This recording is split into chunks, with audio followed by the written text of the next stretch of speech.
સુરત શહેરમાં પોલ્યુશન ઘટાડવા રાજ્ય સરકાર અને મહાનગરપાલિકા દ્વારા સ્થાપિત કરાયેલ ઇલેક્ટ્રિકલ રિચાર્જ સ્ટેશનોનો યોગ્ય ઉપયોગ ન થતો હોવાને લઈને અનેક સવાલો ઉઠી રહ્યા છે।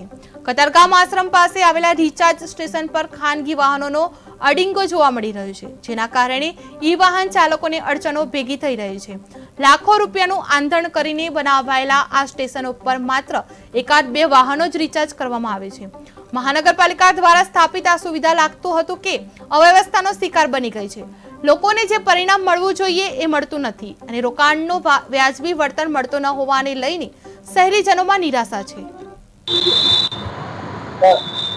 राज्य सरकार द्वारा पोल्यूशन घटाड़वा इलेक्ट्रॉनिक वाहनों ने प्रोत्साहन आपवामां आवी रह्युं छे અને આવા વાહનો ખરીદતા લોકોને રાજ્ય સરકારે સબસિડી જાહેર કરવામાં આવી છે। તે અંતર્ગત સુરત મહાનગરપાલિકા દ્વારા શહેરમાં ઇલેક્ટ્રોનિક વાહનો માટે ઈ રિચાર્જ સ્ટેશન બનાવવામાં આવ્યા છે। આપ જોઈ શકો છો, કતારગામ આશ્રમ પાસે બનાવવામાં આવેલું ઇલેક્ટ્રોનિક વાહનના રિચાર્જ સ્ટેશનના આપને દ્રશ્ય બતાવીએ છીએ।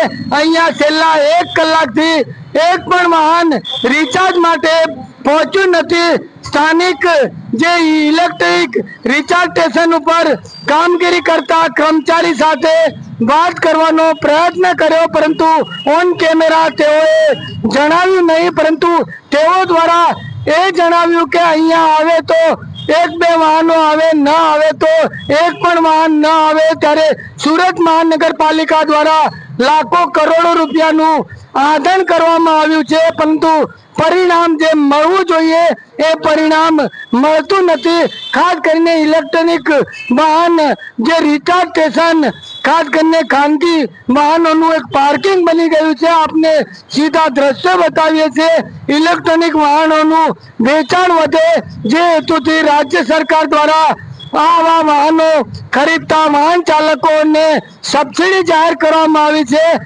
સુરત મહાનગરપાલિકા દ્વારા ખાસ કરીને ગ્રીન એનર્જીને લઈને પોલ્યુશન ઘટાડવાના જે પ્રયત્નો કરવામાં આવ્યા છે અને આવા વાહન ચાલકો માટે શહેરના અલગ અલગ વિસ્તારમાં ઈ રિચાર્જ સ્ટેશન બનાવવામાં આવ્યા છે, પરંતુ ઈ રિચાર્જ સ્ટેશન ઉપર એકલ દોકલ વાહનો ઈ રિચાર્જ કરાવવા માટે પહોંચતા હોય છે।